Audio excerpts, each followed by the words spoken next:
Dragging myself up the sands of the beach I have found myself washed up on. Finally free of the water's cold grip, I rolled on my back and looked up. Dark clouds filled the darkening sky and made any attempt to determine my location null and void. Sitting up, I could see over the horizon, still lit in the fading light of the oncoming dusk, a large trail of smoke rising high into the sky. That must be where the transport ended up crashing. Just at a glance, it was at least 20 or more miles of open water from here to the source of that smoke trail.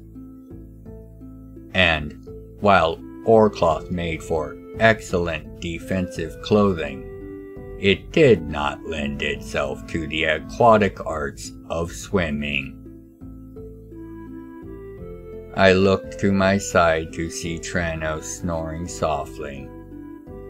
Having fallen into the water after blinking us out of the rapidly crashing ship, he had saved our lives without a doubt, but it had taken his toll on him, and I had to carry him the last bit to the shore after he had passed out.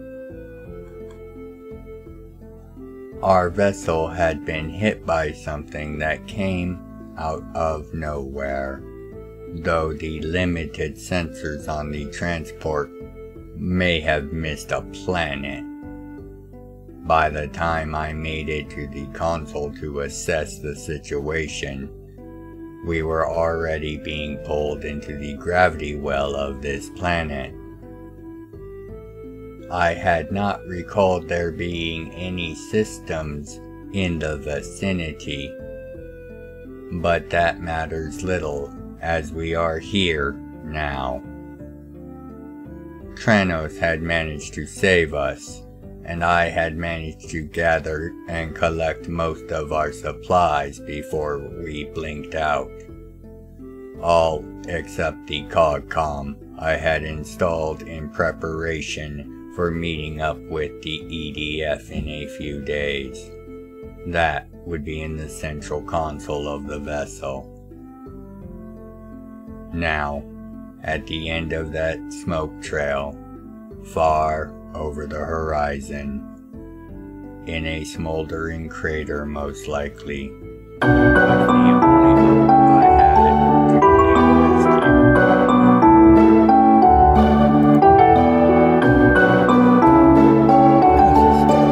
Picking up Tranos and slipping him into the sling that would keep him safe as he slept, I turned from the chill waters of the sea and looked towards the shore and island I was now on.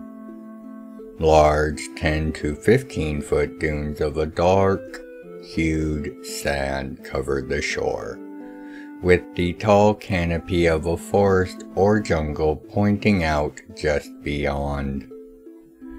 Climbing the nearest dune to get a better view, I saw the edge of the tree line several hundred yards away, atop a 20 or 30 foot sheer rise from these sands. I could also see the dunes covered almost the entire distance. As I slid down the other side of the dune, beginning to make my trek towards the woods and the materials I would need to build a craft to get to the crash site, I noted a sound like molten glass cooling rapidly. I felt the vibrations in the sand just in time to dodge to the side in a smooth motion as the sand where I was about to stand flew into the air, launched by a wave of heat and the thing that created it. It looked like a worm made of dark glass, with ebbing reds and oranges filtering through. My punch landed in the center of its 10-foot-long length as it was flying upward in its attempted ambush. As my gloved fist began to shatter into the glass flesh of this thing, I struck something far denser and more resilient than glass, and the full force of my strike, combined with the momentum it already had, sent the being flying in a high arc between the dunes. Before it had landed, and had a chance to presumably get back beneath the sands, I drew my sidearm and fired into it once. The gem-like round easily pierced the being's glass flesh, and on hitting the core, punched through with little difficulty. The sound when it did was not that of glass or metal, but of chitin or bone being torn through. The round exploding as it exited the other side sent the creature bouncing back, and I dove sideways into a gap between the dunes as it came to a stop, convulsing, some dozen or so feet away. Flicking my arm to shift a large, weighted slide on my sidearm, which would reload and recharge it, I stepped back out, only to rapidly empty the weapon's 3-round capacity, one into each dune and one between them around the creature. If I were lucky, it would be enough to bury the now convulsing corpse that was beginning to shed enough heat to melt the sand as it thrashed around in apparent death throes. As I sped back into the gap and again rearmed my weapon, I could hear the sand flowing down from the adjacent dunes, covering it in feet of sand. A moment later, an explosion of molten sand and metal was cast high into the air, and I slid to a stop and drew myself completely under my hood and cloak, placing my faith in the oarcloth and enhancements woven within to be enough to weather the falling results of the explosion. After a few long minutes I stood, the axe shattering a thin layer of still cooling glass covering me that had rained down from the explosion. My trust in my cloak was thoroughly validated. As I quickly climbed the nearest dune to assess things, I saw the crater of rapidly cooling molten sand left by the attacker's demise, and could only listen as the outer edges of the now glassy ground began to crack and suffer microfractures due to the uneven and rapid cooling. If it had not been for the motion at the tree line, I would not have turned to see at least 3 more of the beings flowing through the dunes towards me. Beyond them, the motion that caught my eye, 3 humanoid figures on the high sheer rise, waving, shouting, and motioning, pointing at the oncoming threats. As I reacted, dashed, and jumped from dune to dune, heading towards those trying to warn me, more of the creatures burst from the sands in an attempt to seize me, only missing me by the merest of moments. Nearing the top of another dune, and with only about 100 yards between myself and the rise where the humanoid stood. I spoke a word of power, and as I jumped, felt the pull of gravity cease, and I began to fly in an arc in the direction I had leaped. Basic levitation is normally limited in its usefulness. However, as it does not affect momentum, generally only gravitational drag, it could be used wisely to allow leaps in long, high, but shallow arcs, avoiding the attacks of these strange creatures while crossing the last distances safely. As I reached the top of my arc, I released the spell and allowed gravity to once again pull me back down, sliding down the edge of one of the last dunes before repeating the procedural jump once more, this time landing only a few yards from those that had tried to warn me. They were shorter than myself and possessed a stout, strong build. The gray of their skin was covered in simple but well-made clothing. As I looked at them, the largest of them stepped forward and spoke. After some tense words, they insisted that I follow them to their village to meet the elder of their people. They seemed unshocked that I understood their words, and they mine. Of course, it was due to the enchantments and other enhancements I had on my gear, and while they ensured communication was possible, I was also learning their language as they spoke to me and each other. We first traveled up a lift, a small walk past the tree line into the woods, which was controlled from above, elevated high above the forest floor, and stopped at the end of a suspended high walkway in the canopy. Following it for several hours, we reached a high, hollowed-out tree with furnishings. My guides told me we would rest here for the rest of the evening, and set about preparing a fire and to make food. As they did so, I took the opportunity to look over the forest in detail, and allowed my mind to absorb as much information as I could. Based on everything I could tell, this world was not one that had been explored by the Pathbreaker Corps. The sands, with their metal traces, and beings the locals called shore sharks, along with the trees I had observed so far, did not match any world I was aware of on the record. Not to mention how wildly the local fauna deviated from standard known species types.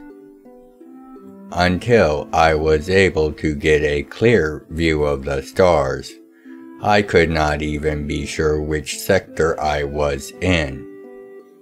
But it did seem likely I had been translocated by whatever had struck my transport, as no system was nearby at the time of impact. Until I could escape, however, I intended to catalog this world and its people for further and proper contact by the realms once I made my way off. As a former member of the Pathbreaker Corps, I would be right at home on this strange world.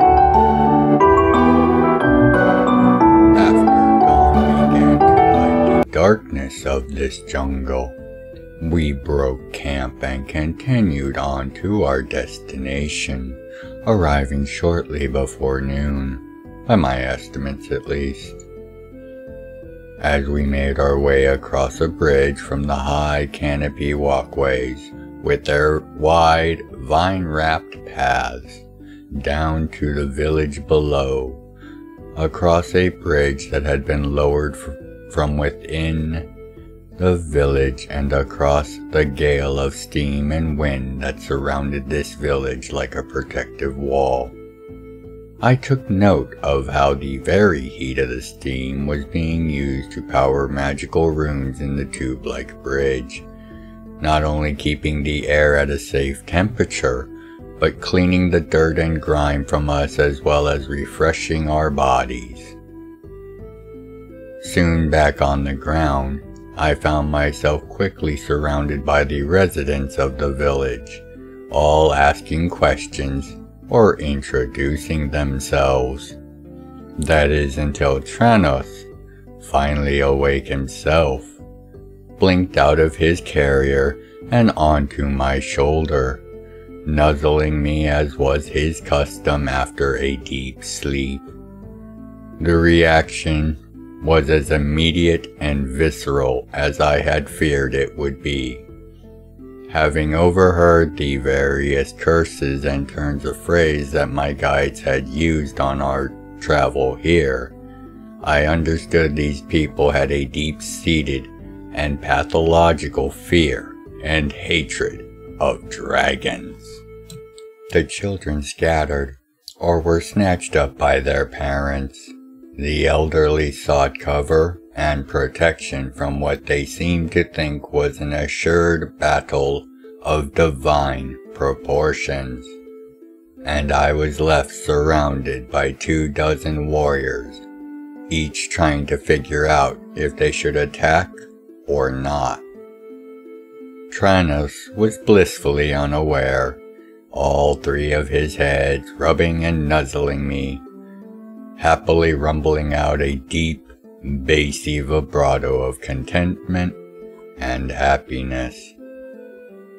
Then one of the warriors fired, a single snap of energy, and Tranos went still, then fell forward from my shoulder.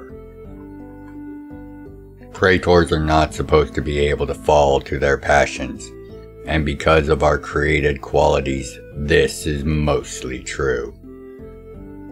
Our biology prevents us from being caught in the rush of emotion for more than the merest of moments.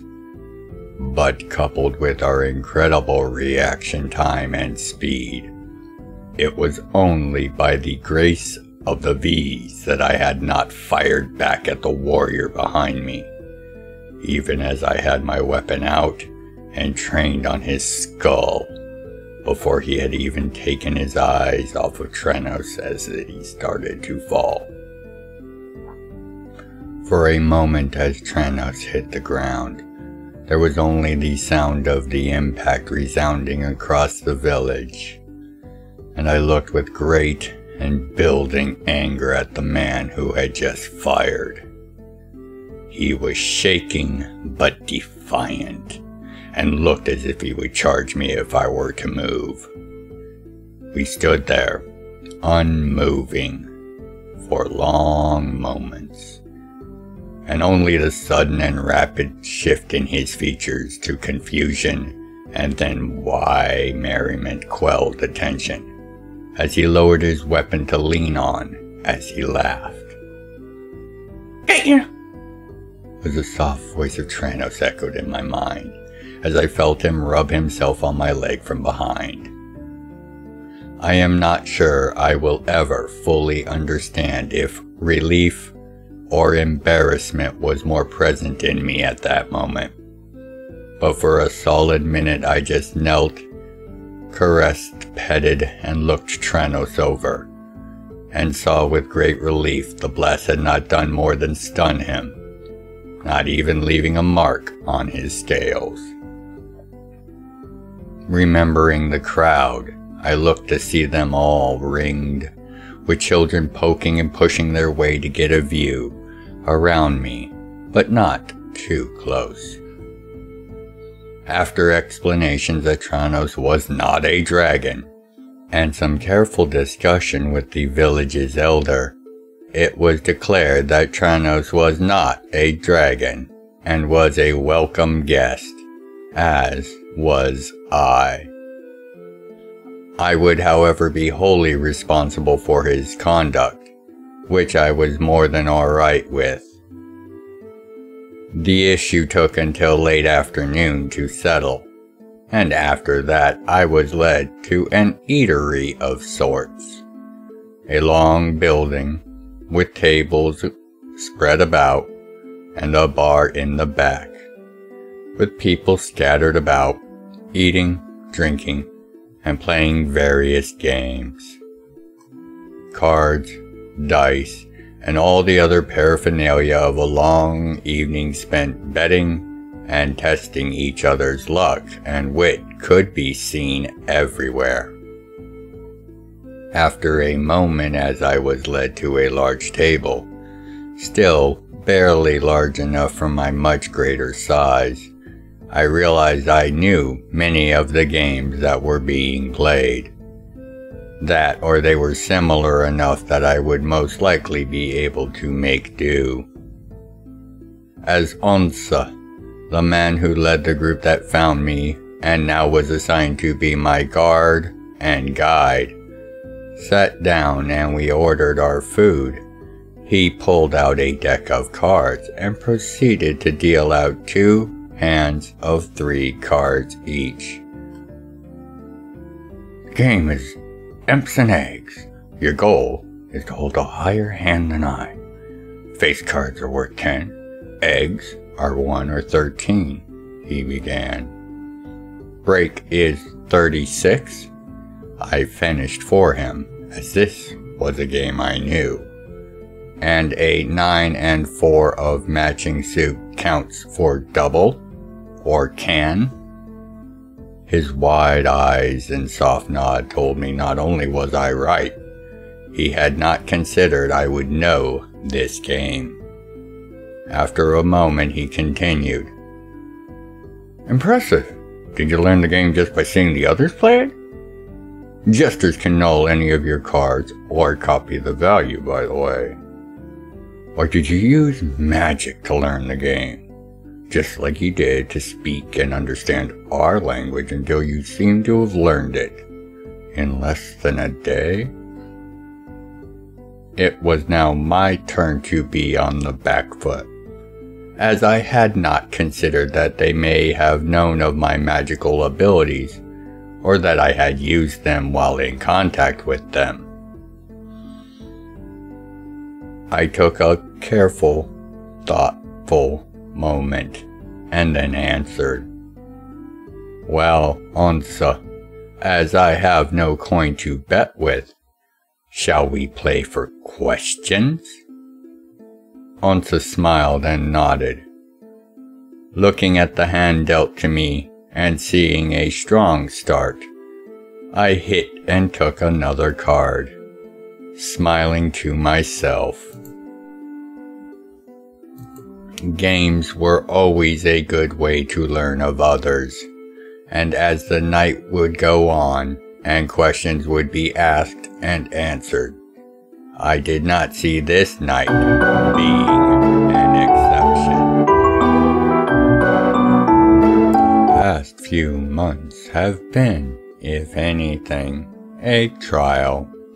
First was reclaiming of the 4 nearby outposts of the city, so that they could once more use them as staging points for hunting and gathering of resources.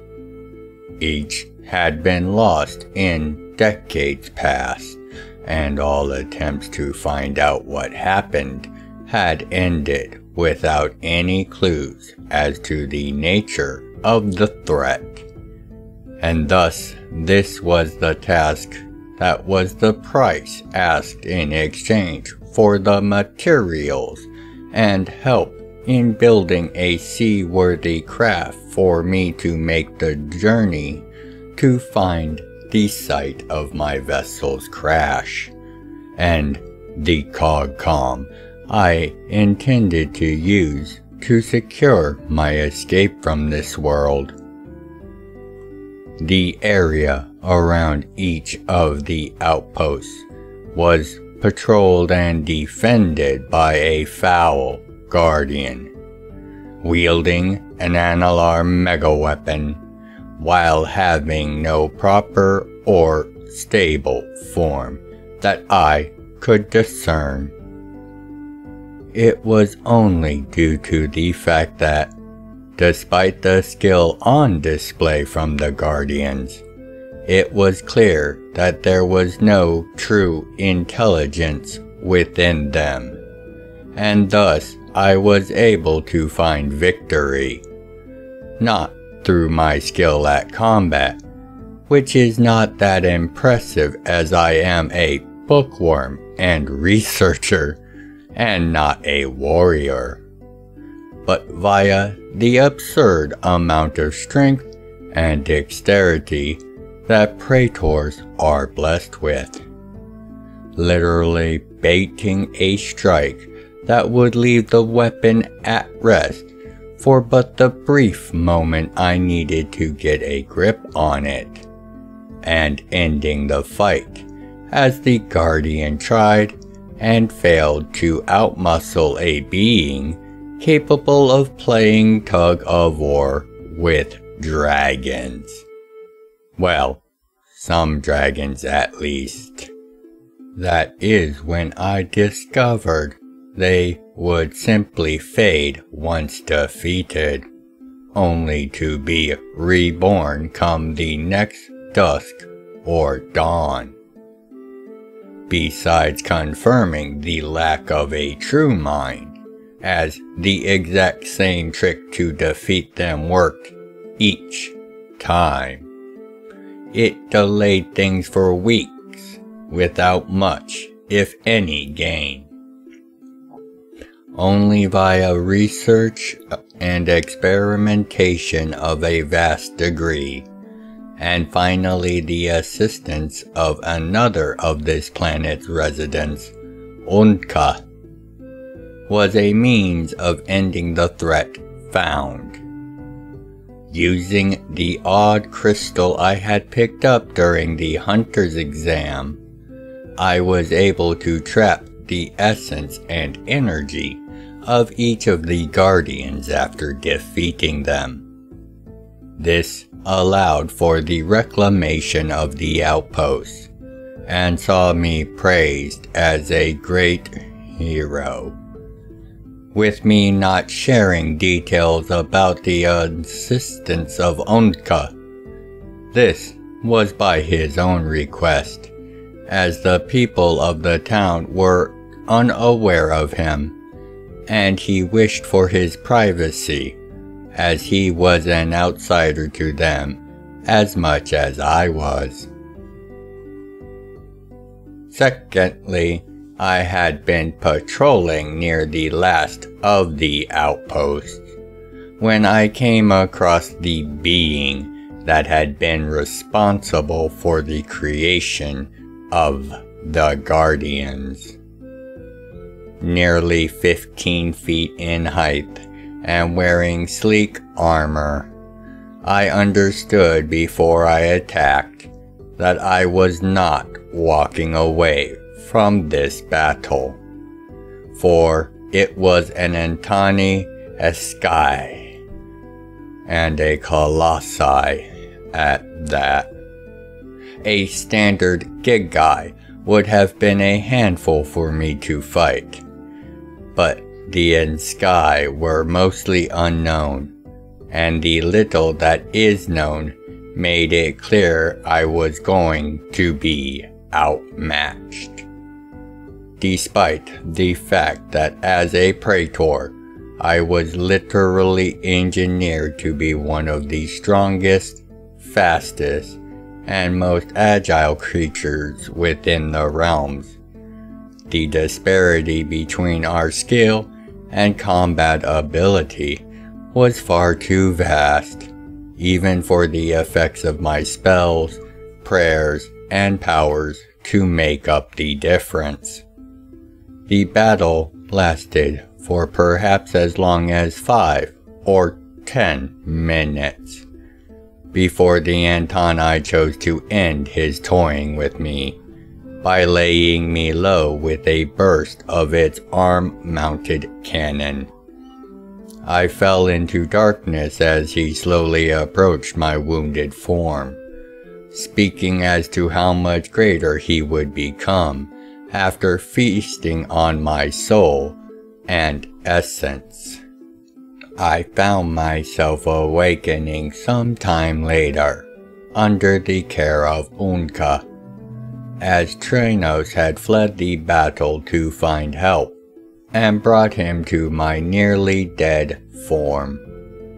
It had been almost 3 more weeks before I was able to properly get up, or stay awake for more than a few minutes. In that time, Trenos had been acting as a messenger to keep the residents of the city informed that I had not abandoned our agreements, but had been otherwise delayed in securing the northern reaches, which, for all its bluster, was not a lie. That Antane would have laid the entirety of the town to waste if it had been able to find it. It appears that the nature of this jungle of ore woods and ore vines must have some sort of disorienting effect on Antani, as it was clear from examination of the area around the battle and the corpse of the now headless and dead creature that it had been wandering in roughly a mile or so area for many years at the least. It was during the examination of the corpse, whom I was already being credited for slaying, despite not knowing exactly how I had managed it, that something happened. Onka said he had found me with my weapon in hand, barely alive, with the beast as he was when we returned, headless and on his knees, arms behind him holding him up. The armor he had worn fallen loosely around him. It was then, on our return, that my cloak and armor, the gifts Unka crafted from both my own damaged oilcloth cloak and the armor of the fallen foe we now looked on, came to life, and I became a passenger in my own body, seeing myself draw the staff Onka had crafted for me, and began laying into the corpse in precise motions, watching in awe as the body became dust under the blows. Eventually, 4 motes of light drifted free from the body, and before fading, flashed with a warm, grateful brilliance. Again I fell to blackness after this, as while I was mostly recovered, it had still been too much for my still weakened state. This time I slept only a few hours, as the effects of the exchange had been made clear to me in my slumber. Along with the cloak and armor, Onka had also incorporated the crystal containing the guardians, and as I had suspected, they had been the martial skill and prowess of the 4 Analar that had served as hidden protectors of these people, while the Antani integrated the minds and souls for himself. When I freed the souls to their afterlife, they chose to impart just a fraction of their mind and will to allow the skills now contained within my attire to teach and train me in the art of the mega weapons, just as they had led Onka in the creation of my staff, via his ability to attune to the crystal and skill to glean the guidance needed for the work. The staff was one that could be shifted from a storage form, perhaps the size of a scroll case or baton, to an 8-foot staff, with one end designed for metaphysical defense and the other offense, and finally into the form of a sky pillar, the rarest of mega weapons commonly known to exist. I would be able to enter a dreamlike state for this training by meditating with the cloak completely closed around me, hood drawn over my face, and in but 2 hours experience and feel the effects of nearly a day of training. While aware I was not truly becoming any greater of a warrior, I was expanding my skills and learning the forms and techniques of the mega weapons, at least the basic ones.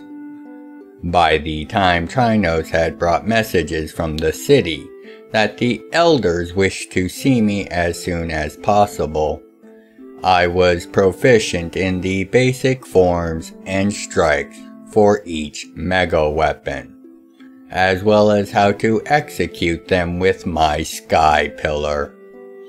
This training had been matched and complemented by more studies into the texts and tomes that had been not only found by Onka during his time on this world, but that were in each of the outposts. Onka, turned out, was very adept and learned in the arts of magic, with a bent towards creation and artifice, and was a most enlightening mind to discuss various details of the craft with. Our combined skills went into the last of the enchantments laid on my new gear, with the boots receiving particular enchantments to allow me to manifest resistive force on the souls as needed, to allow me to manage and control myself while I levitated, and would also allow me to properly wield the sky pillar, as it was, just like all the mega weapons are, intended for combat in the skies. With the events of the past few months, and the revelation that Antani are present on this world, I am choosing to change priorities, and will seek to further explore and seek out any other of these foul creatures, as so far I can tell, the people of this city are a new people, and in need of protection from threats that they have no defense against. Hopefully, the elders of the city can be convinced of the severity of the danger once I get there and converse with them. It did not take me more than a day to make it back to the city, and provided a good opportunity to get a feel for my new attire and the abilities it now made available to me. I was now able to avoid, fight, or outrun any of the local saurian wildlife with ease, that being the main threat in this Orwood jungle. Trinos was able to get the measure of his own new gear as well, a set of barding with a weapon/thruster system combined into it. Matched with his natural teleporting blinks, he was able to cover vast amounts of ground or maneuver in ways nearly inconceivable while in normal flight. I found myself approaching the walls just after the break of dawn, and was at the center of a substantial crowd once I had stepped off the lift carriage that had carried me over the walls and through the gale of scalding steam surrounding the city safely. Most were asking for stories of my adventures, some commenting on my new attire, others asking about the state of the wider jungle, and finally, the children who were busy chasing and playing with Tranos.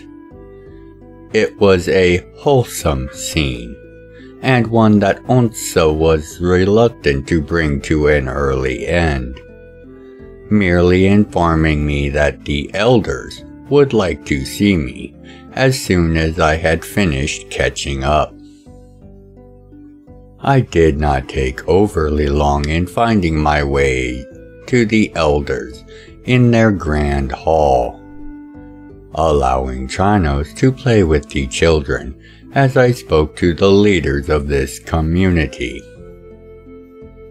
The council room was built not for private events in mind, but for large crowds, as could be determined from the many rows of seats set out on the raised steps above the center platform. The wide platform was in the center of the raised seats of the elders, and was illuminated by a magical brightness.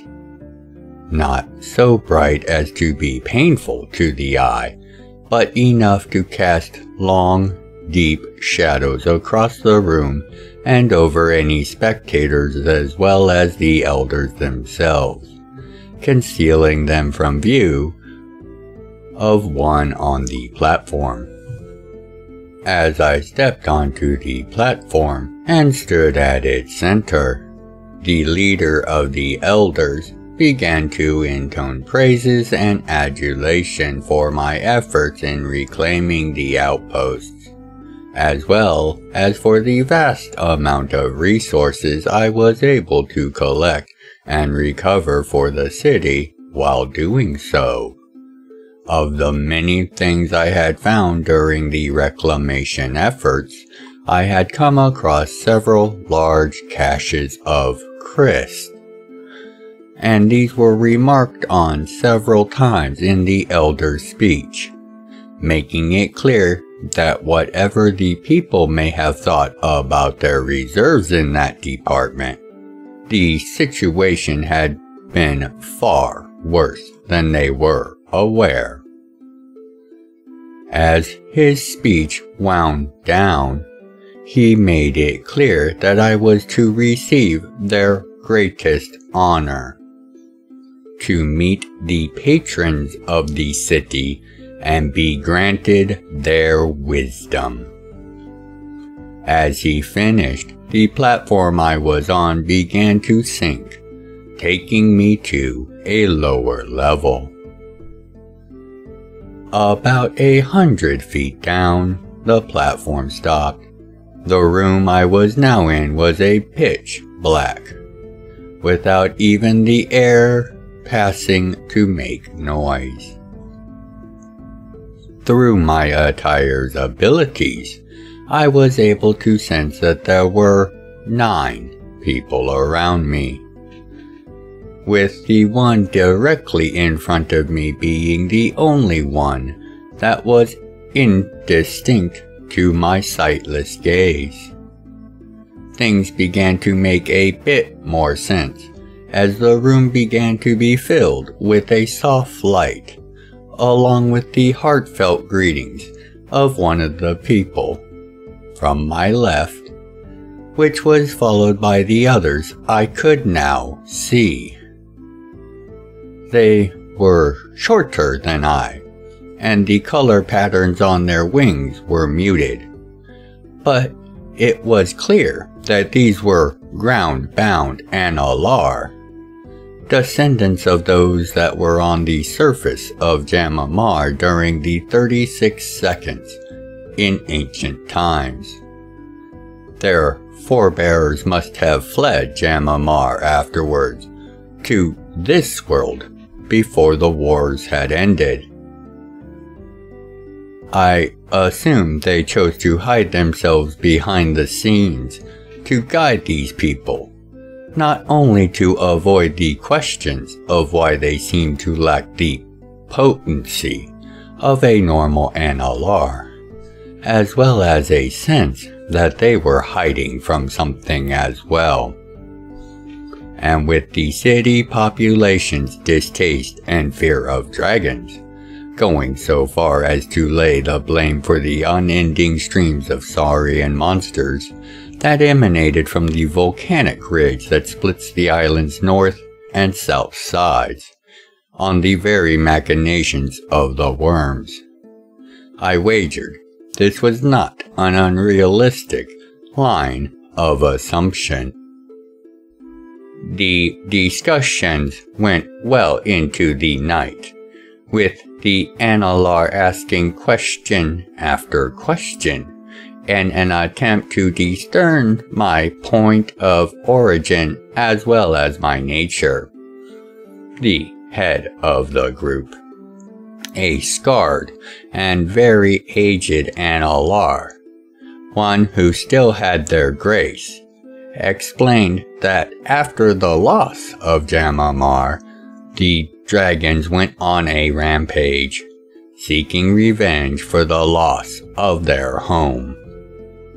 Only by hiding deep under what was originally a vacation estate were they able to escape the dragon's wrath.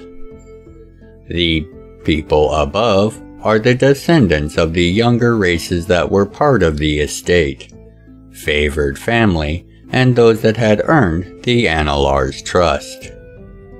Over the ages, their intermingling with each other and races native to the world itself, mostly Orckin and the like, brought them to where they are now. After giving the Analar a spare copy of Ego Core's A Brief History of the Realms, and letting their leader fully take in the information contained within its covers, I was overwhelmed by the sheer mass of follow-up questions that came forth. Several hours later, not only was their curiosity sated, but I had my own revelations to consider. The Antani and Skane was not the only one of his kind on world. In fact, the volcanic ridge held several more. How many more was not known, but what was known that beyond the ridge, on the northern side of the island, was another city. This city contained the means for me to escape this world and hopefully bring back help to deal with the Antani, as well as to work on bringing this world into the greater realms. Surprisingly, they were also aware of Unka, stating he had been on this world long before they had settled it. They knew very little of him beyond his desire to have his privacy and peace. However, it was clear that he worked to protect and aid the people of the city, dropping off supplies and other essentials in the dead of night, or other times none save the Analar would see. The fact that he made his presence known to me and multiple times no less, amazed the Analar, who said that no matter the situation, I should never decline his aid or his wisdom. At the end of our talks, it was set out that I would receive a hero's feast before I left, to make my way north, over the ridge, and hopefully back to Jam'mar to get help. Just before the platform began to rise, taking me back to the surface, delayed Analar tossed me a small gem. All he would say was that it contained those answers I sought about death and renewal, and that I should only break and partake of the knowledge if I truly was ready for the implications that it would reveal, and not before I had made it back to Jam'mar. As I parted ways with the Analar and met again with the elders, there was a palpable buzz in town, as the feast was already being prepared for. Trinos would get to eat his little heart out, and I would get a final chance to thank the people of this place, and seek to gain any last morsels of information and lore to aid me in this journey. My passage through the jungle northward took only a few days, as this was little different than how the Pathbreakers would reconnoiter a new world, as quietly and quickly as possible. The gifts afforded to me by my new attire, as well as my own magics, further made this journey one of both speed and stealth. The land north of the jungle, and leading to the volcanic mountain ridge that lie between myself and the promised avenue of exit from this world, and hopefully back to the home realm, was a dry, blasted wasteland, roamed by creatures of monstrous size. It would appear that the terrors that inhabit the jungles were only the runts of these much larger and greater saurian beasts. Fortunately, the same skills that allowed my unaccosted passage through the jungle served equally well here, and while it took me longer than I had hoped, I made it to the foot of the ridge without conflict. The ridge, and the mountains and volcanoes it contained, were vast, and after a few hours looking for an ideal place to begin my ascent and crossing, I came upon a small forest nestled between two rocky spurs. The forest was in the valley between. After ensuring that there were no threats, and with dusk and heavy dark storm clouds rapidly approaching, I made camp under the branches of those woods. I made only a small fire, as I was in more need of light and a small bit of warmth to counter the chill of the heavy storm that was raging above, than I was in any need to cook or the like. Trinos was racing and bounding about the nearby trees to work off the nervous energy that had built up over the past few days of being restrained and stealthy. The storm had lasted for 3 days, raging unabated and filling the entrance to this valley with deep pools of water, cutting off an easy exit, or entry. I took the time to prepare and continue to train, expanding my skill set with my new staff, as well as further practice with my new magical discoveries I had made. New incantations and rites prompted by my continued study of the tome Trenos recovered from the ancient empire.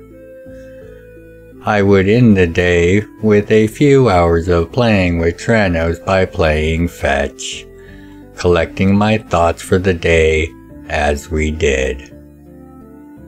The sounds of his blinking and the soft yet deep rumble of his thrusters as he turns them on and off, blinking mid-thrust to go in an entirely different direction as he chased the small ball Unka had crafted for him, all made me smile as I began to finalize the plan for the next leg of our journey.